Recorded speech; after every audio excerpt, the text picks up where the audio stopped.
I've been told to introduce my advisor. Asked. I've been Volunteerism. demanded to introduce my advisor. So I'll do that now. Dr. Chad Dubé of the Memory Modeling Lab here. He's my advisor. This project he's also working on with Ken back there. It was also of the Memory Modeling Lab. I have had this paper sitting on the lab desk trying to get to it for the last week, but I have not gotten to it, so I'm very excited to hear what all it's about today. I've heard bits and pieces here and there. I'm very interested, so welcome on up.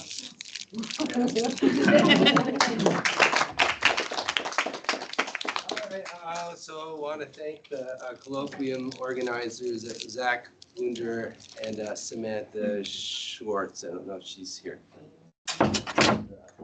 Asking me to talk, and that's sort of, I'm going to tell you a story. That's what I'm going to do. I'm going to tell you a story. So how many people can identify somebody in this slide? Can anybody tell me anything about it? Yeah. What can you say?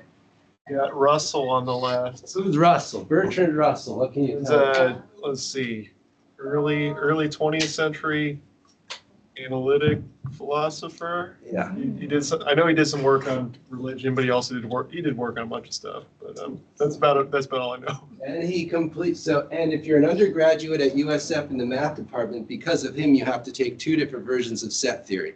He found a paradox that undermines all of mathematics, and it's still not solved. Anybody know who this is? This is Sir Arthur Eddington. Anybody know what he did? Well, the famous story about how Einstein's relativity was supported when the eclipse was photographed. He was the one that ran the crucial experiment way up in the Swiss Alps during World War II. Does anybody know who this is?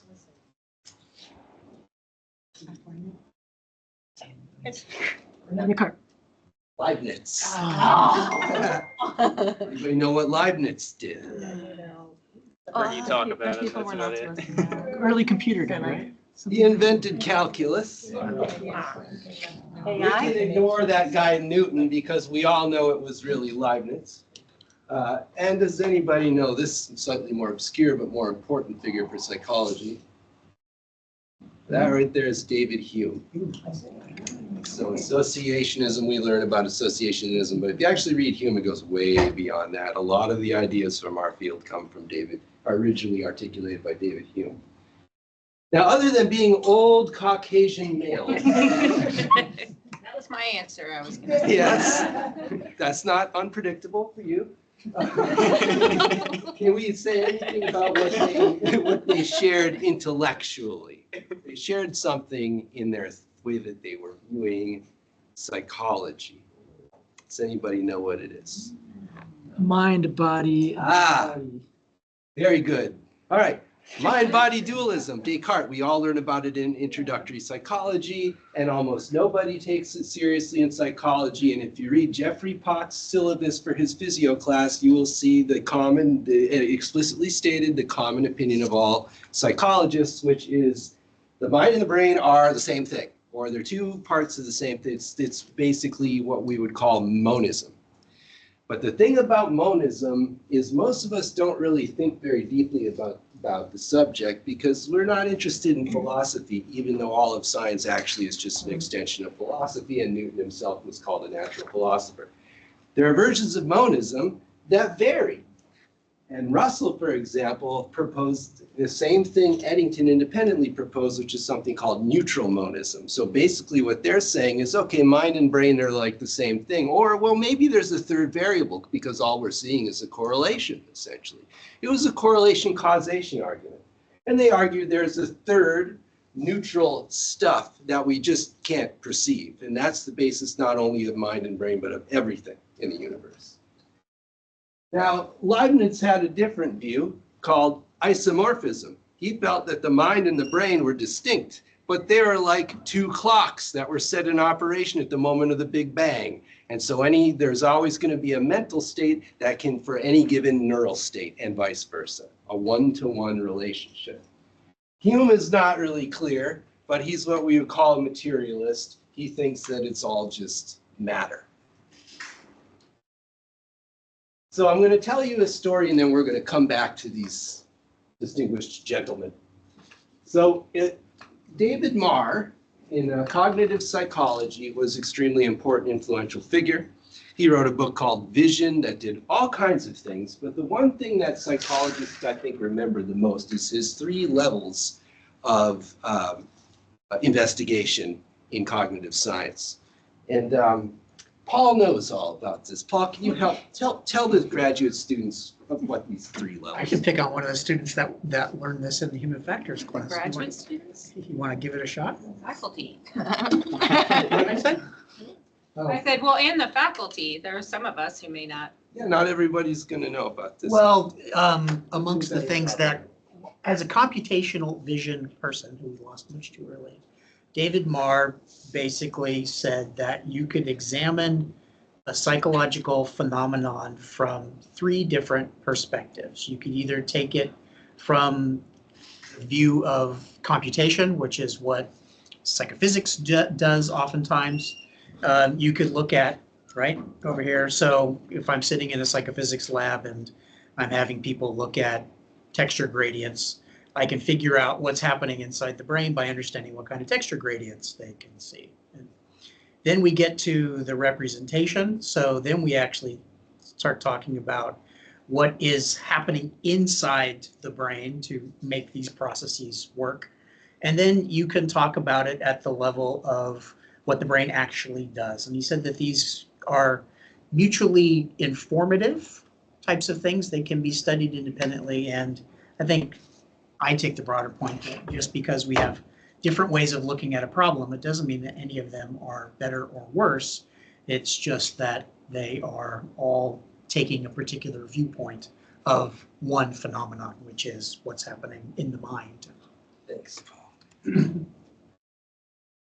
So, next thing I'm going to do, and you might not understand why I'm doing this yet, that's okay. When you watch a movie, when you read a novel, right, you encounter characters and you don't know why they're telling you what grocery store they're at all day long or what's in their bedroom or whatever, but you still read because you know there's a reason eventually. So just follow along.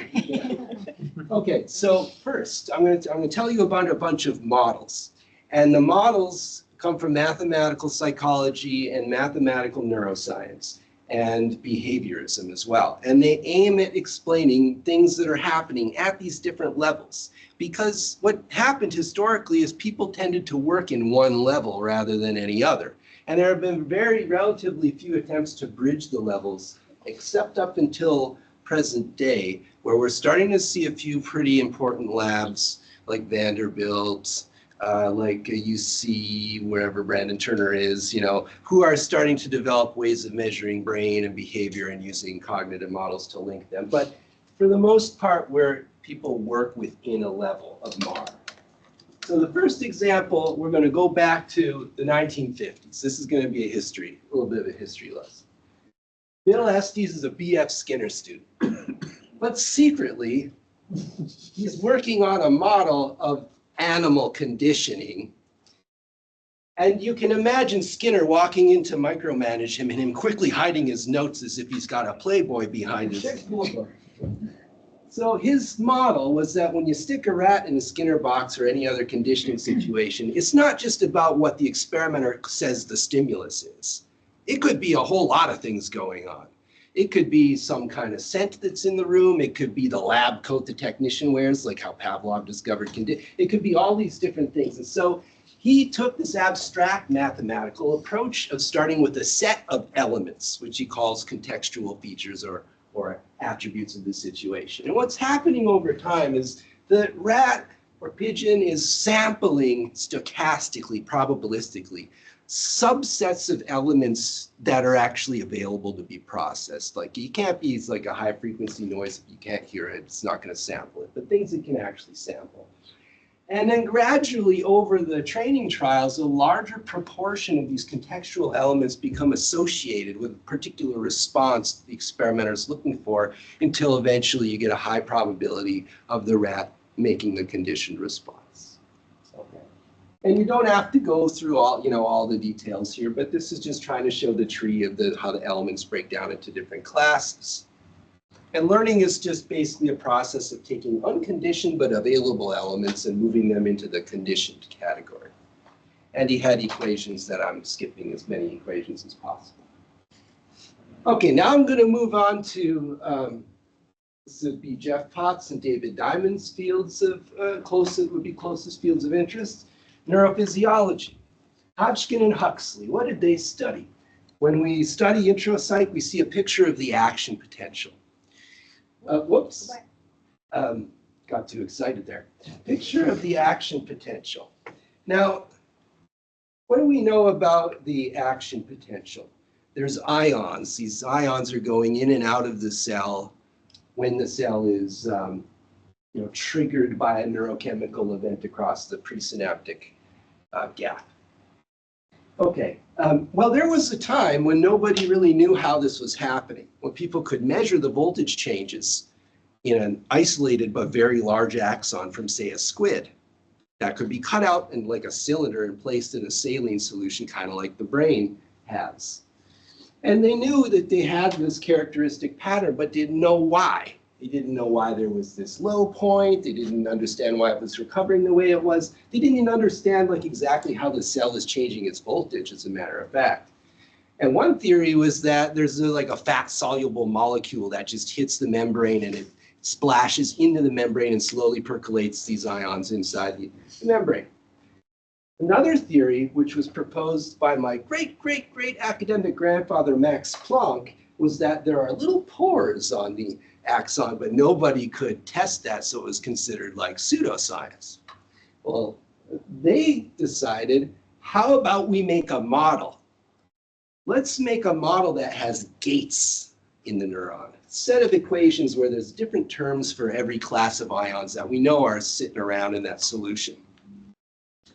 And if the gating idea, if there are pores like that that selectively open at different concentrations of the gradient inside versus outside the cell for positive and negative charges for different classes of ions, etc., if that hypothesis is right, then this model ought to be able to predict what this thing's going to do under various different experimental conditions. So they had this mathematical model, and they developed a technique called voltage clamp, where they could be delivering a current, and they could be measuring the current inside the cell and outside of the cell. So they have ways to fully characterize all the parts of Ohm's law to figure out what's going on. And they find the resistance is changing. Why is it changing? So anyway, long story short, they end up being right about all of this. Their equations are still used to this day. I was on a dissertation committee just a couple of years ago in the physics department, and Ganim has this big $1 million grant, and they're using Hodgkin-Huxley equations to understand how things like plaques and tangles form in diseased brains as well as seizures. It's still used. Is it the truth? No, but no model is the truth, but it does a really good job for cells in our brains. Okay, they won a Nobel Prize for this. Okay, next thing I want to tell you about that you're not going to know why quite yet. Luce, Duncan Luce. He's a mathematician, but he also is an experimental psychologist. And he wrote a book about human decision making, which is kind of based on game theory. So people usually think of this as what's called utility theory. So is Sandy watching this? She's on the. Is she? Okay, so Yes, Sandy, I am. I'm here. I know what you're talking about. She's going to know about this. So Luce proposed in this book a whole bunch of theorems. And it all starts with a single set of premises. So he says up here, assume axiom 1 holds. Okay, axiom 1 is a set of things that you got to assume are true. And then this theorem I'll tell you about is true, will follow. One of them is just the probability rules we all learn. The other one is called independence from irrelevant alternatives. Means if you're making a choice of something from a menu of alternatives, the probability of choosing that thing out of the broad set of all possible things is unaltered by what the alternatives are in the set. In many cases, this appeared to be true, but Sandy, can you tell the audience what's the problem with this assumption? Besides the fact that it's not correct. Yeah, it's not correct as applied to human behavior. So what did Tversky show? Mhm. Well, they showed that when you change the number of items in the set, you can totally even reverse what it is people want to choose. So the probability changes dramatically. Thank you, Sandy. So they call that a preference reversal in JDM. Okay, so this assumption doesn't really work very well for human decision making in JDM. But I'm going to show you something that probably we shouldn't completely throw the baby out with the bathwater, because this turns out to be a key thing. All right, so what he said in the theorem, this is called the existence theorem, is basically if those things hold that we were just talking about, then for the probability of choosing any element X out of a set of possibilities, there will be one and only one unique function, real valued continuous function of the element. So you take whatever the element is, like ice cream or 0.5 or whatever it is, and change it into a number that represents how strong or whatever, how much utility, whatever you want to say it has. There's one and only one such function V, where you can put it into this equation and get the probability that it'll be chosen. And that is that function for X over the sum of that function for all the elements in the set of possibilities. Okay.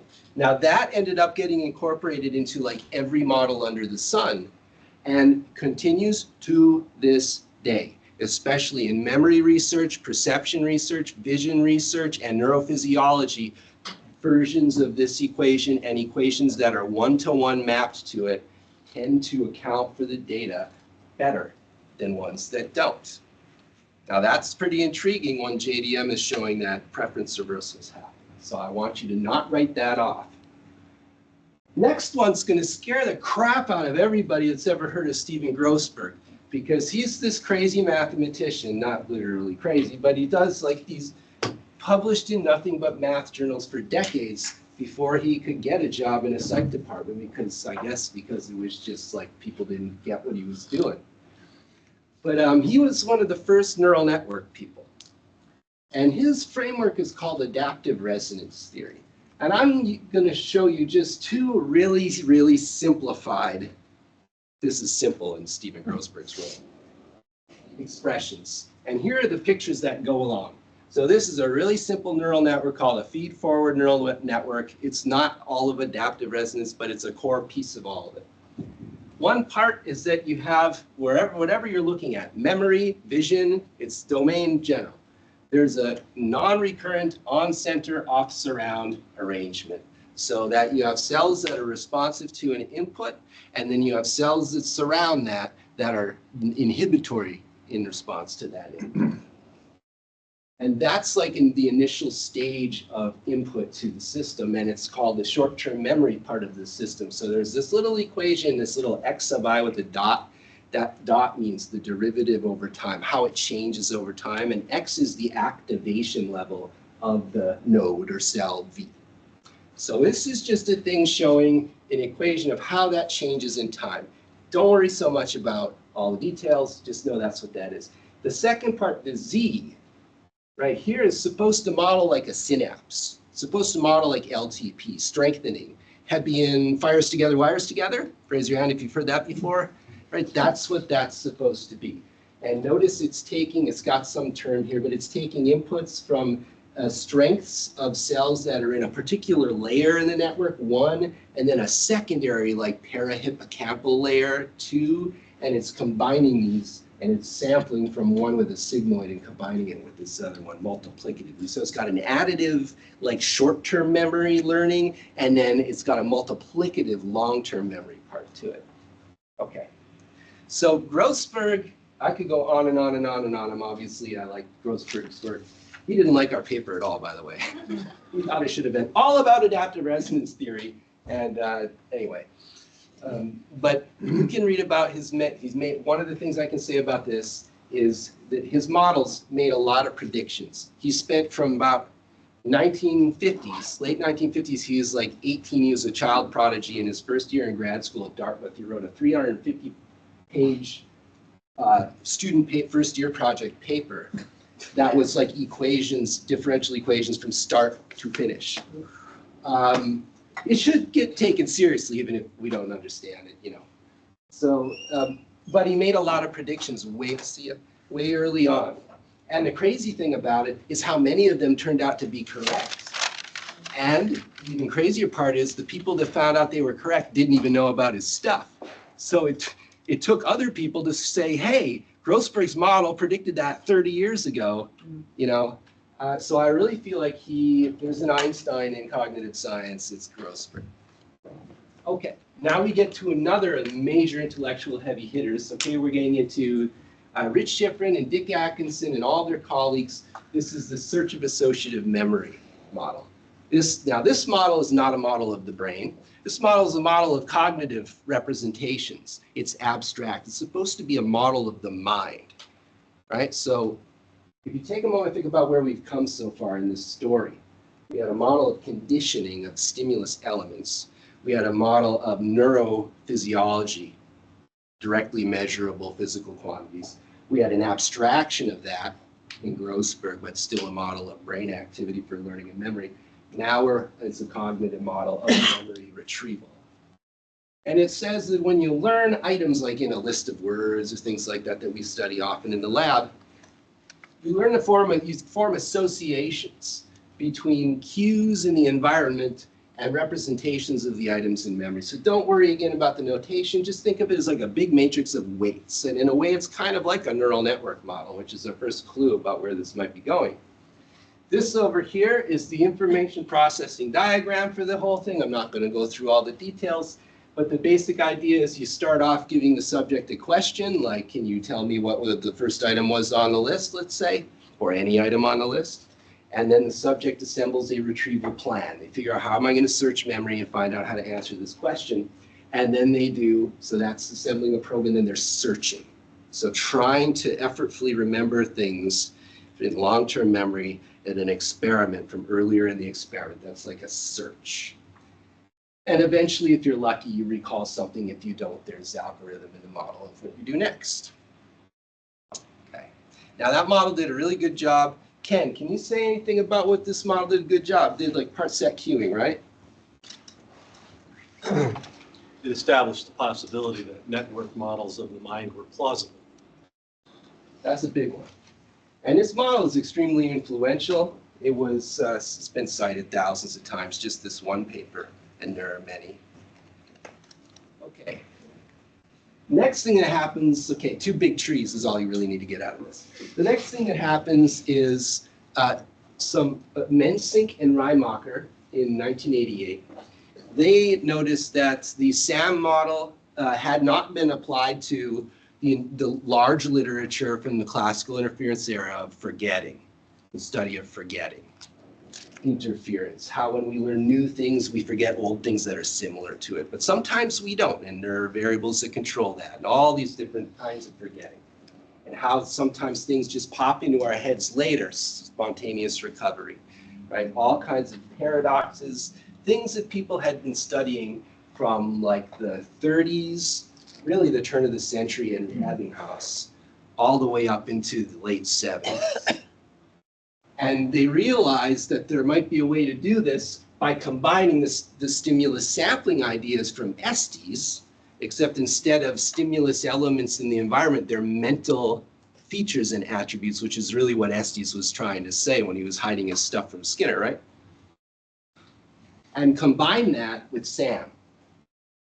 And so that's what the big tree ends up being, is basically they combine these two things together. I'm not going to go through all the details except to tell you that that paper basically ended research on forgetting in cognitive psychology. You can look at the citation record, and after they did that, there was like nothing left to explain for a while.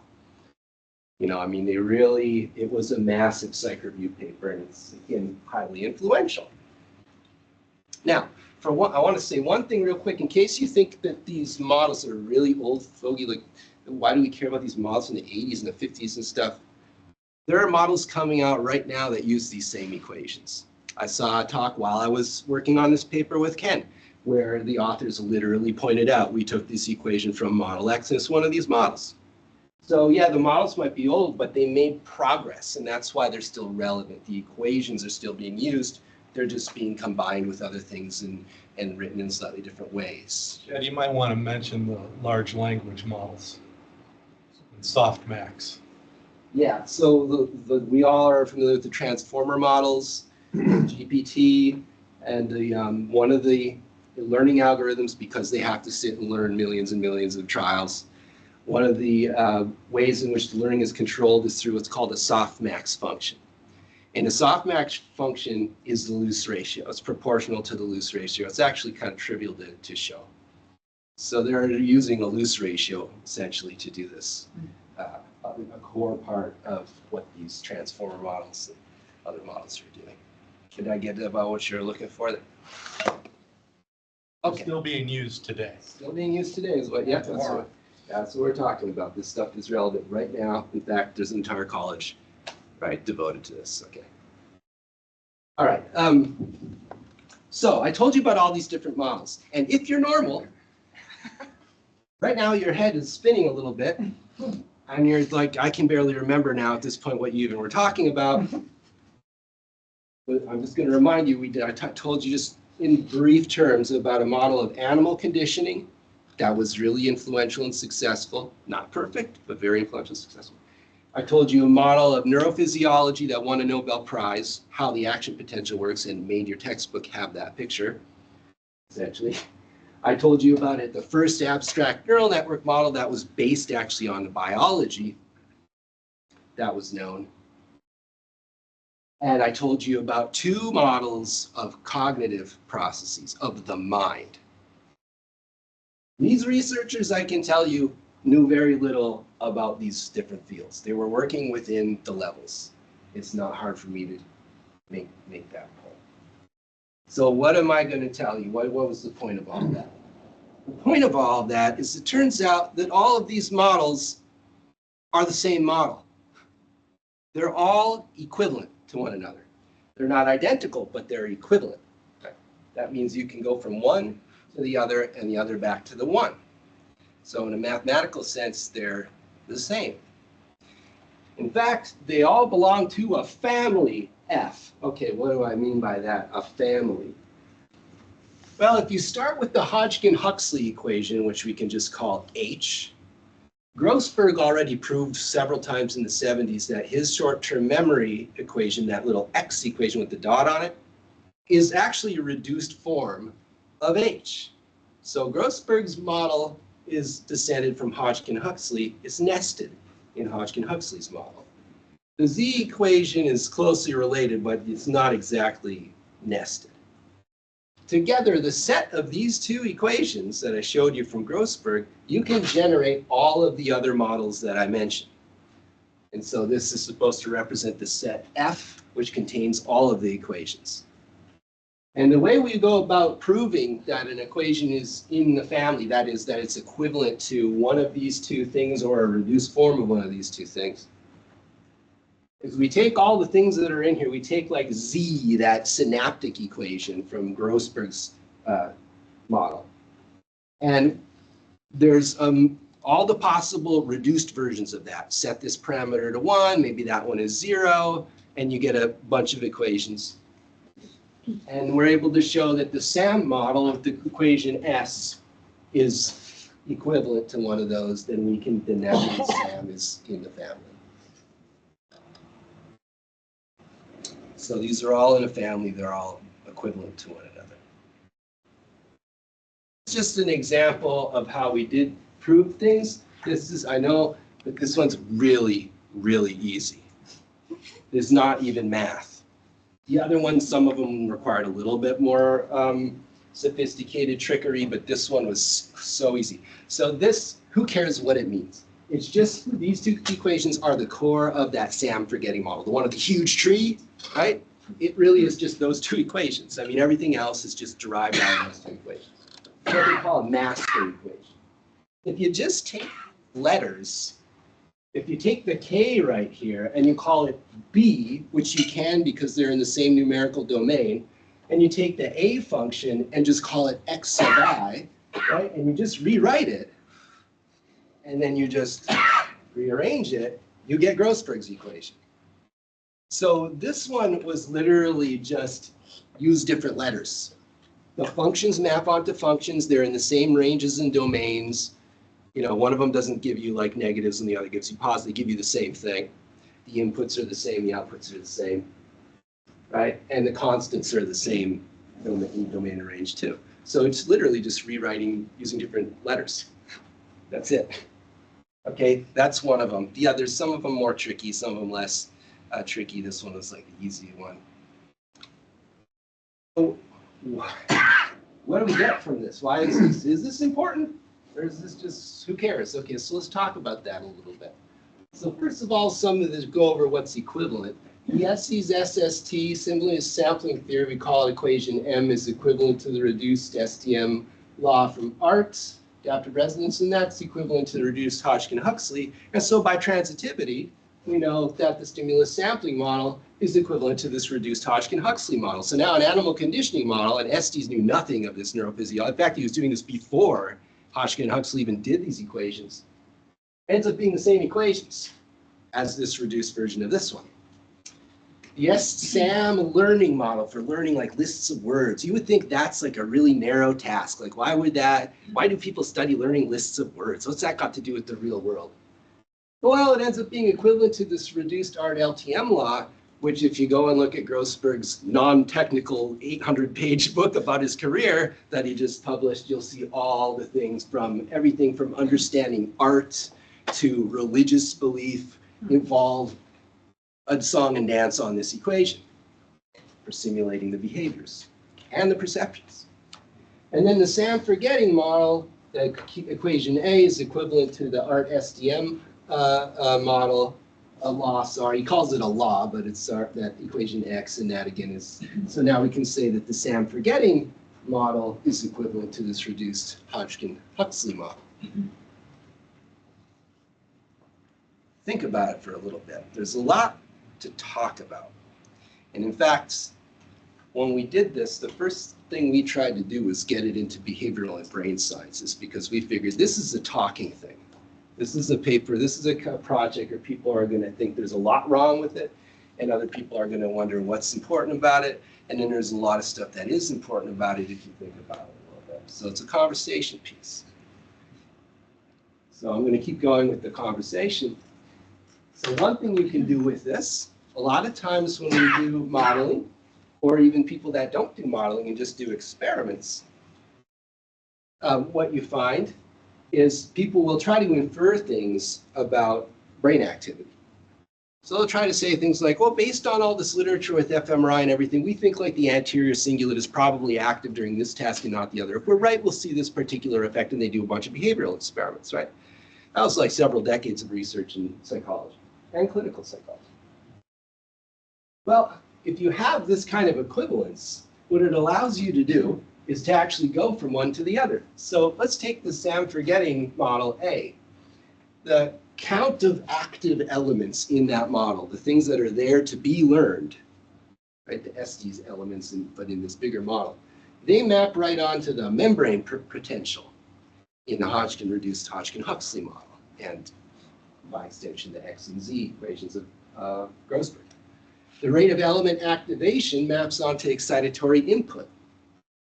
The rate of element deactivation, and this is interesting, maps onto the sum of decay and inhibition. Now, why is that interesting? If you're a memory person, you know that people have been fighting since about 1930 about whether forgetting and long-term memory is due to decay or interference, that is, new learning just blocks access to old learning and varieties of this kind of story. This is actually saying it's actually maps onto the sum of those two things, yeah. When you say maps on, do you mean that the reduced equations of both end up being the same? Is that what you're saying? I mean that the parameter in this model that is supposed to measure the rate that elements are deactivated maps directly onto a parameter in this model that captures these two things in a sum. Okay. Yeah. Okay, so is this just like, you know, am I playing with a dowsing rod? You know what I mean? Well, you can run experiments and say based on this it's the anterior cingulate, but it's nice if you actually have a logical reason for arguing it rather than just saying we think this is what, you know, it is. So this is kind of nice. And I'm going to tell you some other reasons why this is interesting and useful. So let's talk a little bit about objections, because I know you're going to have them. You should. Okay. So first of all, the existence theorem. All right. So we got one objection Sandy alluded to earlier I'm going to come back to. Another one is, well, you know, if I look at all this stuff, the existence thing and the Estes thing and the Hodgkin-Huxley, it kind of looks like all you're saying is that stuff goes from one place to another, right? Elements go from an unlearned set to a learned set. Ions go from inside to outside the membrane, right? Something is chosen, so it goes from inside a choice set to inside a chosen set. Am I just saying like something goes from here to there? Because that's useless, right? So in other words, the question is, put it another way, is this all so abstract in general that anything could be related to this family of models? That's a reasonable question. So we took some other models, and this one, Hintzman's Minerva model, was highly influential model of memory.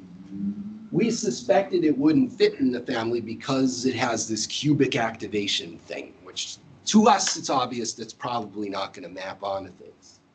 And I was able, it took a while because I had to use abstract analysis to kind of just rewrite things with this one because of this more complicated. But we're able to prove that in fact this is not in the family. And so the answer is no. And you might think, well, that's just one. I mean, how many models are there out there? Well, the diffusion model doesn't fit in this family, and that's a huge model in cognitive psychology. I don't have your proof for you yet, but I know it's not gonna work. I already know that because other people have already shown that it has a totally different thing from the Hodgkin-Huxley, and that's because I found out the diffusion is related to cable theory in neurophysiology. So I already know that's gonna happen. So there's a whole, I suspect there are many models actually that are not gonna actually be able to fit in this family. It's not. Okay. Another thing you might think to yourself if you're a reasonable human is lots of things have the same equation. There's lots of things that are exponential, you know, spread of a disease, inflation. Well, there's all kinds of things that are exponential. The things that happen is you get further away from an electrical source, radiation, right? They drop off exponentially. So does that mean like radiation and my bank account are like the same thing? No, it doesn't, right? So you might say, well, this is just a coincidence. Okay, but we have to ask ourselves or remind ourselves, what are the two things that we're saying are unrelated for this to be just two unrelated things that just happen to have the same equation? What are the two things? The mind and the brain, right? So if you think that they are independent, then maybe Descartes would agree with you, maybe. But if you actually read what he wrote, he's a little hesitant to say it's so absolute as we put it in the textbooks. Who says no to this? Everyone else. Every major analytic philosopher since Descartes has disagreed with this idea that these two things are independent. And I would argue everyone in this room probably agrees that they are not independent things. Okay. If you are, how many people would consider themselves to be a cognitive neuroscientist? Raise your hand. Only one? Okay. All right, well, Rachel's smart, right? She knows if these two things were completely independent, it would make no sense to be a cognitive neuroscientist. The whole field would be founded on a logical fallacy. So we know that we agree this is not true.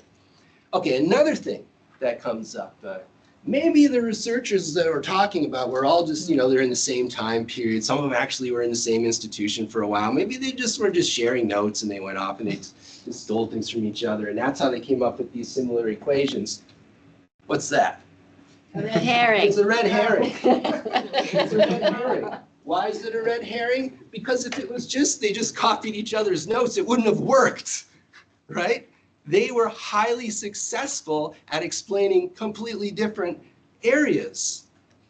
And that's what's important. So it really doesn't matter at all how they came up with these equations, and that's why that's just a red herring. Okay, here's one that anybody, if you're Jeff, you're David Diamond, you're anybody doing neuroscience, you know the astronomical issue of scale of analysis and how to bridge scale of analysis. You cannot predict large-scale brain activity from one cell. So this stuff about descending from Hodgkin-Huxley must be wrong or something. We agree that you can't predict large-scale brain activity from one cell, but that's not what we're saying either.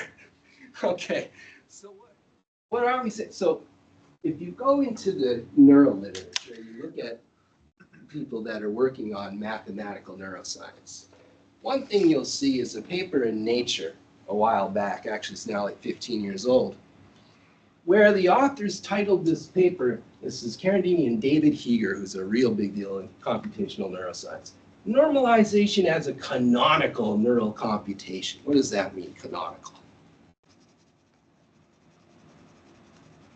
Definitive. Definitive, like fundamental. Okay, their equation right here actually comes almost verbatim out of Grossberg's 1980 paper in Psych Review called How to Build a Cognitive Code. And he showed how you can rewrite this as proportional to the loose ratio. He didn't call it a loose ratio, but it's the same thing. This is called a normalization equation. It's like a logistic equation. It's like the softmax function. It's all the same math, folks. And what they showed is like, hey, if you can look in the Drosophila, the little antennae, detectors in the Drosophila for odorants and for things like that, and you're going to get, what happens is the cell's response R is this logistic function. That could be rewritten as a loose ratio. If you look in the macaque monkey, in the intraparietal sulcus, in area IT, in primary visual cortex, various parts of the parietal lobe, pretty much everywhere you look over the course of several decades, it's been found that if you try to model the cell's spike rate as a function of the time and of the input, you get the same relation. And if you look at human beings in, say, deep brain studies or fMRI, you find what we call biased competition, which is, again, the same function. Desimone, Duncan, Ungerleider, these are big indicators. I've been talking about this, by the way, forever. Like when I first got here, my first brown bag, I talked about this equation, but I was doing ridiculous things with it at the time, and I didn't know it was going to come back to haunt me, but it did. And I realized why. It's because Grossberg keeps going on and rewriting and playing with this equation all the time that comes out of X. When you solve X and you write it, rewrite it, and let it go to equilibrium and all that stuff, you keep getting this thing. And they didn't really cite Grossberg for the fact that since this was in adaptive resonance and that's supposed to be domain general and it's supposed to apply to any level of analysis, if that's correct, then you should find evidence that neurons in species as diverse as a fruit fly to a human in every area of the brain you look at, even in the retina, will show this relation. And this paper in Nature was saying that they do, and this is not the only one. There have been tons and tons of papers on this since then. And so that means it's across species and it's across scale. From one cell up to fMRI, it's consistent. You see something like this. Okay. So no, we're not saying you can predict large-scale activity from one cell, because that'd be like picking one voter and predicting whether Trump was going to win, right? You can't do that. What we're saying is that there is a level of abstract function, the functional form that something has can scale. So if you want to try to bridge this measurement gap, which seems impossible, maybe the best way to do this is to stop thinking about it in empiricist terms. Like, I've got to figure out, how can I figure out what cells to measure set so they'll map onto the fMRI in this other experiment. Like that seems impossible, right? Well, maybe instead of that, look for mathematical relations in how the things evolve, and that can be more fruitful. For more evidence that this is an important thing, just recently, Greg Cox, Tom Palmieri, Gordon Logan, okay, where Jeff Annis went for a postdoc over at Vanderbilt, this group. They were able to do simulations of single cell recordings in the frontal eye fields of macaques. And they, again, used this loose and equation. May I have your attention, please? No. May I have your attention, please? This is a test. We will be conducting a test in the firearm system. We will be conducting a test in the firearm system. Okay. Thank you. German? Okay, so that's just a cartoon of what I was saying, that we might be able to bridge like the microsphere to the macrosphere, and then Mars levels, they're orthogonal to the scale issue in neuro. And so I argue the mathematical form is a way to actually bridge this gap. I don't know if we're going to get kicked out or something, but I'm going to keep going. Now, a final objection, I'm almost done, is, but Kahneman and Tversky. What about them? They showed preference reversals and all these things. Lucis, that stuff's just wrong. We already knew that. Here's the syllogism from Aristotle. All x are y, no y are z. Therefore, no z are x. Valid or invalid? I have to think through. Yeah, you got to think, go slow. You got to go slow on these. No, that's not valid. So well, let's draw it and make sure, because I don't even remember anymore. Okay, so all x, here's x. All of them are y. Okay, so that's y. None of the y are z, so z has to be completely outside of y. Therefore, no z are x, so that's valid, right? Okay, now what happened here? Well, we had a set of premises. And if you just accept the premises are true, then the conclusion logically follows. That's how Luce did the theorems. That's how anybody does theorems. You got axioms, which are the premises, and then you got something that comes from it, which is a theorem. What did Tversky actually attack? He attacked the premises. That doesn't mean the conclusion's invalid. It just means that the premises probably don't apply in every situation, in every kind of experiment, with every kind of choice. That doesn't invalidate Luce forever. And the fact that the Luce thing is holding so well in all these neural and behavioral data and cognitive models, and that it's binding these models into this strange family, tells us that we should probably not just completely toss that out just because Kahneman and Tversky found you can make people do weird things. Hey, Chad, can I ask? Yes. I just want to stop while you're here to ask you this one. So do you have a sense of what premises you're talking about? Are you going to get there? So the premise would be independence from irrelevant alternatives and the basic probability rules. Those are the axiom 1 of Luce. That sets up the existence theorem. Those would be the premises. Did that answer it? Well, I'm wondering if you're saying the premise or the conclusion, really. No, I'm saying the premise. So the conclusion is the existence theorem. That you can have that strength function V, it's going to be unique, and it's going to be the only thing you can put in that ratio, the Luce ratio. That's the conclusion, that's the theorem. The premises that it comes from are basic probability rules and independence from irrelevant alternatives. So the only thing that Tversky, as far as I know, was able to argue about was that the premise that there's independence from irrelevant alternatives doesn't seem to hold for human behavior in JDM experiments. That's what I'm saying. Okay. All right. Thank you. I appreciate that. No problem. Okay. So the next thing you might ask yourself is, so what? Uh-oh. Right? I didn't mean to drop that, but it was a nice dramatic effect. It was. End thing. So what? Oh, I wrote the whole thing too. Okay, so what? All right, so the answer to so what with how much time do I have left? A half hour or something? How am I doing?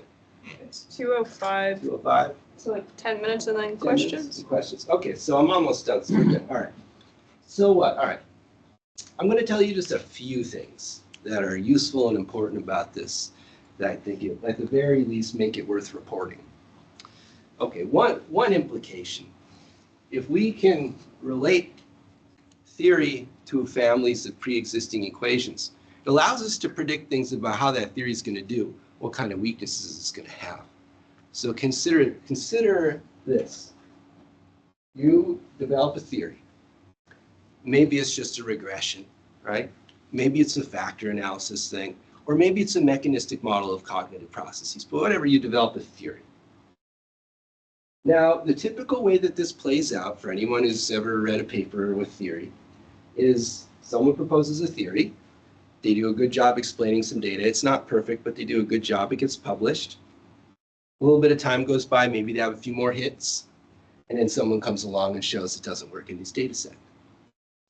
Then what happens, the person might abandon the theory, but 9 times out of 10, they modify the theory. And the whole thing keeps going and keeps going and keeps going. And it takes decades to develop these theories. Now, if you're developing a new theory, and I'm able to tell you, or someone can show you that, hey, there's this family and it looks like that might fit in there, and then you see that it actually fits, that allows you to say, how does it fit? What part of the parent structure was set to 0? What part of the more complex models is missing? And based on that knowledge and the voluminous amount of literature on these models, you'll be able to predict, without that piece, this model is going to have problems with spontaneous recovery, or it's not going to be able to do this, or it's going to have preference, or whatever it is, it's going to have some troubles. And you'll be able to predict what troubles they are. So just by doing a little thinking, instead of decades to get to the answer, maybe a year. Another thing you can do with this, software, pretty practical. You can now take a very large number of models that are out there, instead of having like what we do now, where it's, here's some code to run this model, and someone else does software to make you do diffusion modeling. So now you got just one piece of code that can easily be transformed into any model, a very large family of models that maybe people hadn't even bothered to consider because nobody thought you could even code that up yet, or there are no coding systems. So that's more.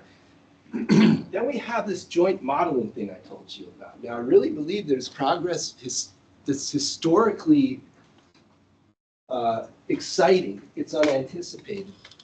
I think in the last 100 years, there's been more progress on understanding mind-brain problem than in all of history. And that might sound like way bombastic to say, but I really think it's true.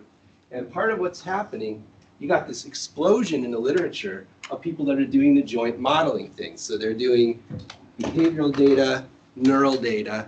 Typically it's behavior with reaction times, and then the drift diffusion model, which Gamma back there knows all about that model, right? And then they're putting the cognitive model into a Bayesian statistical framework.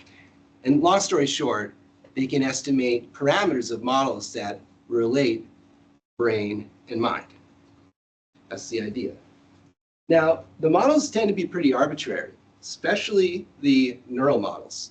They're not very well motivated.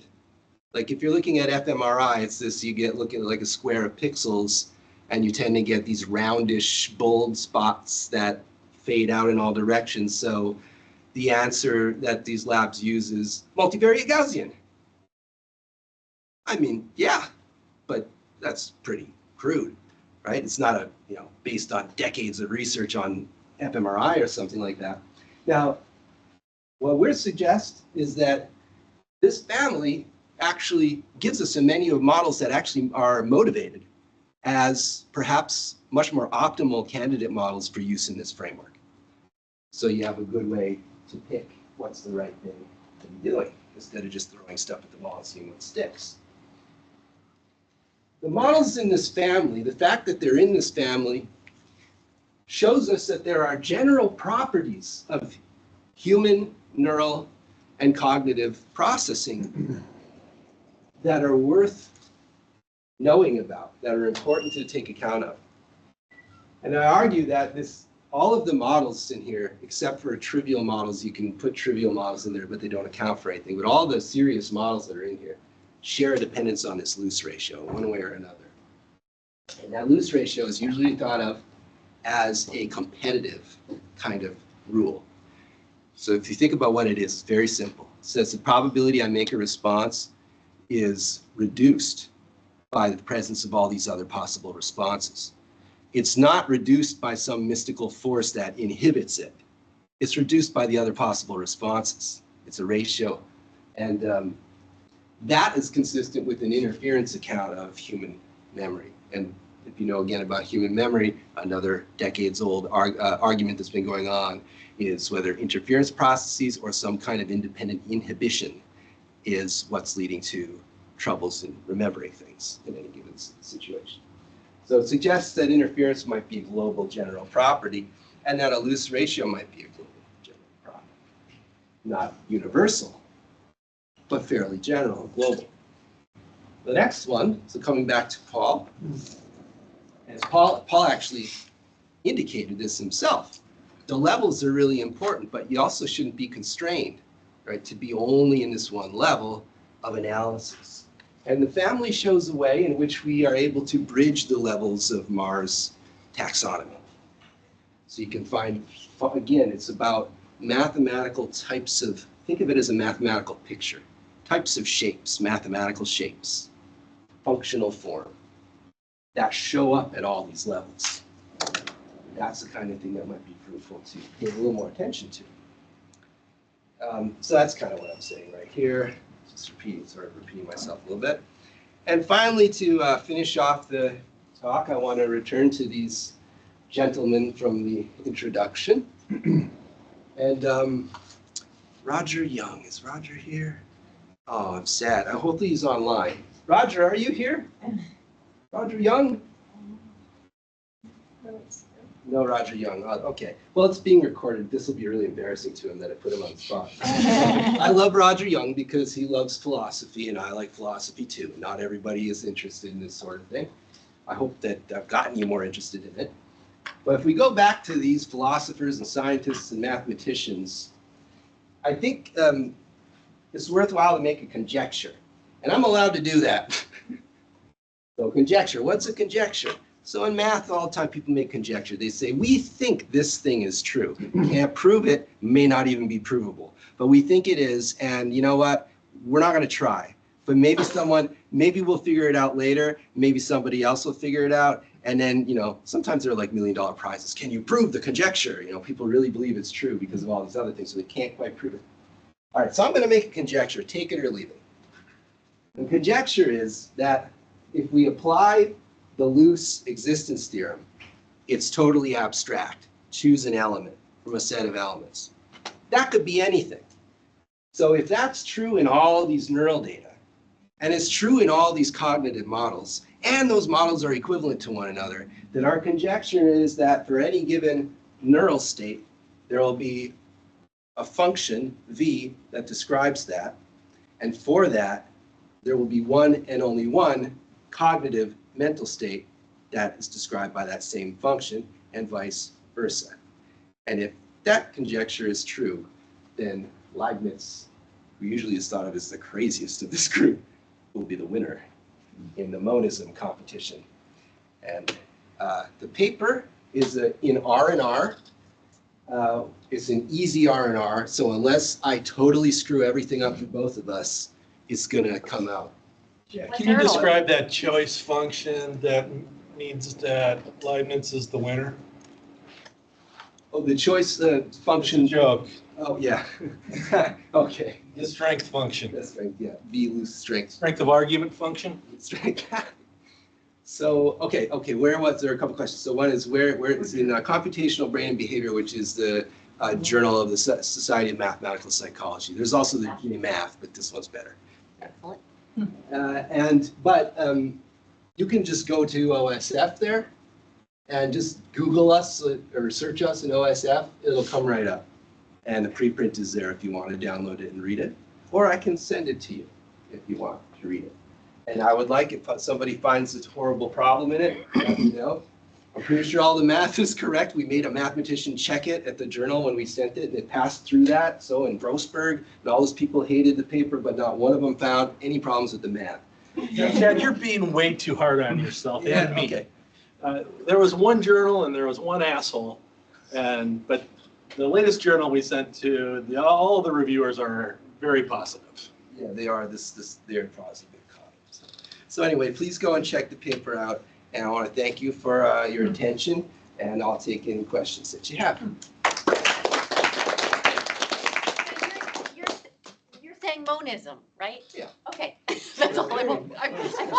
Yeah. Okay. Yeah, monism is almost like a foregone conclusion if you're a psychologist. I know, but I just wasn't sure. Yeah, Okay. the question is what form of, Okay, I get it. So now, I don't know if like personally, if I would buy that, it would be the Leibniz, like it's 1-to-1, like Right, two right, clocks. Right. But this is most consistent with that. Okay. That's all, gonna say. Sandy has a question online. Oh, Sandy, yes. Why are we not hearing? Okay. Well, this is a fascinating work. Very, very fun. I really enjoyed the talk. Thank you so much for it. And I've had, I don't know, 30, 40 minutes, maybe an hour to think about it. And you've been thinking about it for years, but I'm just curious. Of course, I'm going to go back to the premises and where the premises don't hold. And I like the way that you're kind of characterizing that, but it opens up so many thoughts. So where do you expect the premises? I'm sorry, what? Coming We're out. gonna try to fix the volume because I can hear you up here at the computer, but it's not projecting in the room at all. So we're just gonna try to get the volume. The sound output. Okay, maybe I can just repeat Sandy's question out loud to the audience in this room. Raise that up. Okay. I'm sorry, Good Sandy. luck. So here's the question, and you're talking about convergence of mind and brain. If you've got a situation where you can show tons of places where you have systems that seem to hold, things like forgetting and associative memory and things like that, but not just basic choice processes. So the convergence of mind and brain isn't going to be complete unless I'm thinking about this in a wrong way. And so where would the interrupt be? So I guess my question is, where would you expect to find systems for which the fundamental, perhaps canonical function will hold, and systems where the premises won't fit the situation and therefore don't apply? Good, okay. So just to try to, and let me know if I get this wrong, Sandy. I'm gonna try to paraphrase for the people in the back of the room and then over here. She's saying, so going back to JDM, you get these preference reversal things. So the premises of Luce don't describe human behavior in that literature very well. So for there to be a full convergence between mind and brain, we would have to be able to understand something about that and be able to say something about what situations is it going to hold and what situations is it not going to hold, and how do you do that? Is that more or less? Right. And what does that say about what parts of the mind and brain converge and what parts maybe we need to find some new functions? Yeah. Well, one thing I would say is I don't. We're testing the fire alarm system. Sorry, We're it's a fire alarm. testing the fire alarm system. Speaker. That's right. Okay, sorry. There's an announcement. There we go. Are we good? Is that loud? Say something, Sandy. It's going to be loud. Oh, Sandy, can you say something real quick? Like hello? Yeah. Oh, yeah, much better. Okay, all right. Yeah. Okay, so and then she said, wait, now I'm forgetting the last part. Okay, what can we oh, and there's a lot of distractions going on. It's playing the, what's that called? It's like King Simon. Yeah, totally. Westminster Chime. Westminster Chimes. Remain alert. Remain alert. All right, we are alert. Okay. It's Friday, man. There's more Westminster Chimes. That implies I was alert. It got cut off. Can I rephrase her question a little bit? Because I have the same question in a sense. So we know that Luce's Keep rephrasing your questions. basic model doesn't hold for certain kinds of choices, Yeah. so, and they've been revised for things like choices in transportation, where you're using these logit models, or, anyway. So in JDM, you mentioned, prospect theory, basically, that you had to be added on to, and that clearly gives you different results from these. Why? Is it because we're dealing with different cognitive or brain structures, as Converging might suggest, that there's different systems with different rules, or why? Yeah, okay. So Ken and I have actually been discussing this for quite a while. It was one critique that Jerome Busemeyer pointed out when we sent the paper to him for commentary, and we wrestled about it and talked about it a lot. And, I think there's a couple things to say about it. One is that whatever's going on in JDM, we do need to understand why and in what ways that might be different from all these other areas. Because there is a massive amount of other areas where this doesn't happen, where you don't have anything like a preference reversal. And we thought about actually running experiments in recognition memory tasks where all these models with the loose ratio work, and see if you get preference reversals in a kind of recognition design. And we are all very Does this mean the alarm works or it doesn't? You feel alert? We would be very surprised. That's weird. We also think that it could be, we have to listen to what the data are telling us. So it's not, we can't just like decide what's true based on what we want to be true. So we can't say like there's no relation because there's behavioral reversals. But we also can't say that everything is definitely loose. And I don't think we're trying to say everything is definitely loose. In fact, if we go to the conjecture that I was making in its mathematical form, it's the equivalence relation. An equivalence relation, the way it works is if you say that any part of it's not true, then the whole thing's not true. So in other words, if there's a neural state that conforms to loose, there will be a mental state and one and only one mental state that conforms in the same way. However, if one of them doesn't, neither of them will. So nothing that we're saying is ruling out that you'll have preference reversals. Nowhere do we claim that everything is always loose. But it is also means that we can't just completely ignore this massive amount of data. Now, what does it tell us about systems? Right. One thing could be all of these models are describing the lizard brain. They're all describing automatic processes. They're describing maybe unconscious processes that are fundamental, that support the higher level reasoning processes and everything else. And that when you get into the higher level decision, or what we think of as higher level decision making, that at a certain state it breaks down. Now that's interesting because Kahneman always made the argument that our decision making is lizard brain, like it's all lizard brain. Like he just started off doing perception. He was married to Anne Treisman. They were doing visual perception, and then he found like, oh, these same principles apply to economic decision making, which we used to think was like the realm of the sophisticated and rational. So it's interesting in that respect because it suggests that there's a limitation to how much all these perceptual, so-called low-level things are paralleled in high-level decision making. I'm also not sure if these are fundamentals of decision making either. So the fact that we can design experiments where we can produce unexpected behaviors, that doesn't necessarily tell us what's fundamental. It tells us what's possible. And a final thing I want to say about this is that it's not even clear to me that any of it really violated Toulouse to begin with, because if you go back and read Bursky's papers, which most people don't because they're just packed full of theorems, he actually just uses Luce's, he ends up using Luce's equation anyway. He just has to assume that you eliminate attributes from the set, but the Luce assumption is you have a set. And if you eliminate attributes from the superset, it's a different set. So if you do that, and the moment the choice is made now is based on a different set, that does not negate that within that set, everything is still working according to Luce. And nobody, as far as I can tell, has ever actually tested out that argument or evaluated that argument. But logically, I find it's a problem with the whole literature. But that might be bombastic, and I don't know if I would put that in a paper. But so those are all my thoughts about that, Sandy. And yeah, was that helpful? Oh, is that Yeah. I have a million more questions too, but I think we'll leave it there. Fascinating stuff. Thanks, Chad. And I'm glad people have lots of questions because that's what we want. We want this to give people things to think about and talk about and make people excited. Are there any other questions? Yeah. Great talk first. So I am not in this field, so I apologize if anything I say is just stupid. I'm trying to think of how this might relate to like working memory models, for example. So like thinking of Badley and Hitch versus like the Nelson-Cowan model, similar but different. So are you saying that this can fit into that set of F, or are we saying that they might have like a different set like H?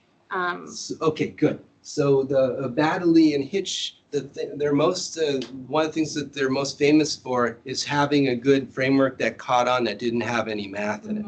So it's a schematic and it's an idea and it's a concept, but we can't really test it because they didn't tell us what it actually is mathematically, and we can only do math on math. So you can't say anything too definite about it. But what I will say is that there are mathematical models of short-term memory, such as Atkinson, Relfors, and Schiffer buffer model, many models over the decades. And Grossberg's X is a short-term memory model. And there's actually the property of that reduced Hodgkin-Huxley thing, that that loose ratio property means that as new items come into short-term memory, their overall ability to elicit a response is reduced by the presence of more and more items. And Grossberg showed that it's precisely that property that gives you a U-shaped curve when you later try to retrieve that information from long-term memory, the primacy and recency effect. Now, he never simulated it, and a lot of people just ignore it as stuff because it's all proofs, and no one wants to read proofs. And what psychologists like is pictures of graphs that show you it's true.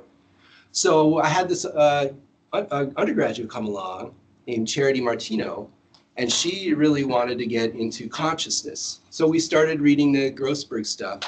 It was like a wild, like, could we really even do that? And we figured out how to code up that little model, and it does. We simulated the serial position curve. So it does do that. So I guess the answer to your question is badly, I don't know, because it doesn't have a real equations to work with. But other successful models that actually are formalized, they use that loose property to actually generate the most famous patterns that you see in short-term memory and long-term memory data. You would see badly as descriptive, right? That's how you put it before, I think. I mean, it posits cognitive processes, so it's not like just describing relations. Okay. But it doesn't formalize them. And that makes it very difficult to test predictions about it. It is almost, it's conceptually almost identical to the Atkinson and Schiffer model. It is. That one's. So I guess we could go by virtue of the Atkinson-Schiffer properties and say, yes, it has this property. And then how does this model, does it have anything with like attention built into it? Or how would you? Yes, so our adaptive resonance framework is much bigger than just these two, but it's built on those two core equations. The ones I showed you, they're called like a feed-forward network because everything goes from one layer to the next. But his other models are recurrent. So when you get to the layer 2, for example, you feed back and alter how you're perceiving new inputs all along the way cyclically. And learning creates these anticipatory goals and schemas that you use to make predictions, and it can do expectation violation. It can do a lot of things that are related to attention. So yes, I didn't deal with that in any of this, but it's implicit in this basic framework that you're going to have all that. Thank you. No problem.